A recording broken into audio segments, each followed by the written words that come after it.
मूर्छित लक्ष्मण को मेघनाथ उठा क्यों नहीं पाया था? नमस्कार मित्रों, प्रेम से बोलिए जय श्री राम। हर हर महादेव। मेघनाथ बहुत शक्तिशाली योद्धा था, जिसे भगवान ब्रह्मा, विष्णु व महेश से अनेक वर मिले थे। उसने स्वयं इंद्रदेव को भी जीत लिया था, जिस कारण उसे इंद्रजीत भी कहा जाता था। राम रावण युद्ध में जब रावण के एक से बढ़कर एक योद्धा, उसके सभी पुत्र व भाई इत्यादि मारे गए, तब उसने अपने सबसे बड़े वे पराक्रमी पुत्र मेघनाथ को युद्ध भूमि में भेजा था। अपने प्रथम युद्ध में मेघनाथ ने नागपाश बाण की सहायता से भगवान श्री राम व लक्ष्मण को उसमें बांध दिया था। इस नागपाश से मुक्ति स्वयं गरुण देवता ने आकर दिलाई थी। द्वितीय युद्ध में मेघनाथ अपनी मायावी शक्तियों के कारण लक्ष्मण पर भारी पड़ रहा था। वह आकाश मार्ग से तीव्र गति से उन पर प्रहार कर रहा था।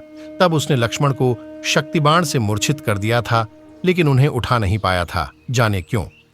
लक्ष्मण तीव्र गति से मेघनाथ के हर बाण का उत्तर दे रहे थे, किंतु मेघनाथ ने इसी बीच छुपकर लक्ष्मण पर शक्तिबाण चला दिया। जब मेघनाथ को कोई उपाय नहीं सूझता था, वो उसकी सभी शक्तियां विफल हो रही होती थीं, तब वह इस बाण को चलाता था। यह बाण सीधा आकाश मार्ग से आकर लक्ष्मण की पीठ में लगा। इसकी शक्ति इतनी ज्यादा तेज थी कि यह लक्ष्मण की पीठ में धंस गया व उन्हें शक्तिहीन कर दिया। बाण के लगते ही लक्ष्मण के हाथों से धनुष बाण छूट गए और वे मूर्छित होकर भूमि पर गिर पड़े।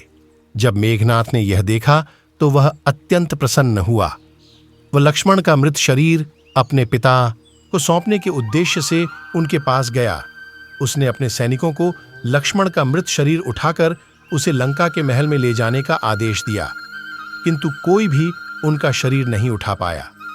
यह देखकर स्वयं मेघनाथ उनका शरीर उठाने के लिए आगे आया, किंतु अपनी पूरी शक्ति लगाने के पश्चात भी वह लक्ष्मण को उठा नहीं पाया। इसके बारे में रामायण में लिखा है कि लक्ष्मण स्वयं शेषनाग के अवतार थे, जिनके फन पर ही यह पृथ्वी टिकी है।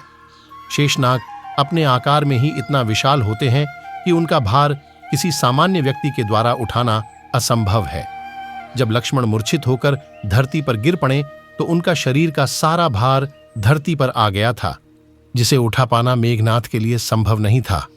जब मेघनाथ लक्ष्मण को उठाने का प्रयास कर रहे थे, तब हनुमान जी उनके पास आए व उसे यह अनायास प्रयास करते हुए पाया। उन्होंने मेघनाथ को धक्का मारकर गिरा दिया। वह लक्ष्मण के शरीर को अपने कंधे पर उठाकर तीव्र गति से हवा में उड़ गए और युद्ध भूमि से बाहर ले गए। यदि मेघनाथ लक्ष्मण को युद्ध भूमि से राजमहल में ले जाने में सक्षम हो जाता तो शायद ही उनका जीवन बच पाता, किंतु स्वयं शेषनाग को उठाना उसके वश में नहीं था।